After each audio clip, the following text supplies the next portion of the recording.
thank you for considering or purchasing my Feast of Ideas Composer Study Workbook activity workbook.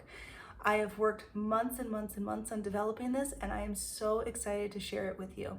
There are 22 composers in here, and you can do this. It was designed to work in conjunction with a lesson that I taught for a music class, for an elementary music class. But I realized that the student workbook could serve as its own entity. And so I wanted to share some ideas on how you could do that in your own homeschool, especially if you have children of multiple ages.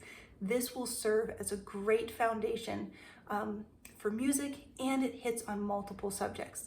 This is a Charlotte Mason style inspired curriculum. So I'm very big into synthetic learning. All the subjects touch each other. We want to build the big picture of the world. I also like to use several Charlotte Mason style tools like Book of Centuries, living books, narration, and this resource lends itself well to that. So let me demonstrate how to use that. You would print out this book, and it is a large thing to print out, so maybe you just want to print out a few weeks at a time. Or maybe you only want to print out certain extension activities, and I have those available either as the full thing or broken up if you don't want to purchase 170 pages over the course of the year. I totally understand. My printer doesn't like me too much right now, so I do understand. All right, here is our Composer Study Workbook, and I will go through it with our first lesson. So I have the instructions here, and before how to use this resource, even if you aren't a music person. Before the lesson, look through all the resource pages, and especially the resource page at the end. So out of all the extension activities, your research page at the very end is going to give you a lot of important information. Oh, I just lost it. So sorry. Here we go. It has the links to YouTube channel or YouTube videos that display or that demonstrate the song. Also, it has links to the recipe that you can use, and it has links to a variety of books. So use that resource page, look through that ahead of time and make sure you have it. So during the lesson, I would recommend listen to the song of the composer. As you're listening, you can have your students doodle on the Doodle Page, which is the blank page with the music border around it. You could also pass out the food from the composer's country of origin, and they can eat the food while listening to the music. You could also pass out the food while you're doing your read aloud. So for Hildegard von Bingen, you could pick one of those read alouds, or you could pick from one of the library books that I have listed. You could also eat the food while reading through the fact page that is available in the book as well. So during the lesson, listen to the song, read the story about the composer or from the composer's country while eating the food. Have the music playing in the background. Talk about events that occurred during the composer's life, and ask questions about the influence those people or events might have had on the composer. This is where you would cut and paste. So here is their map. This is kind of like their Book of Centuries. It's a time and place page. It shows where they're from. It shows the continent and the country so they can see, are they next to an ocean? Are they landlocked? Things like that. And here is the timeline. So starting with Hildegard, she's back in the Middle Ages, all the way back here. And as you progress throughout the school year, our star is going to move onward because we're moving forward. Discuss the different events that occurred concurrently with the composer's life. For example, the invention of the compass occurred during her lifetime.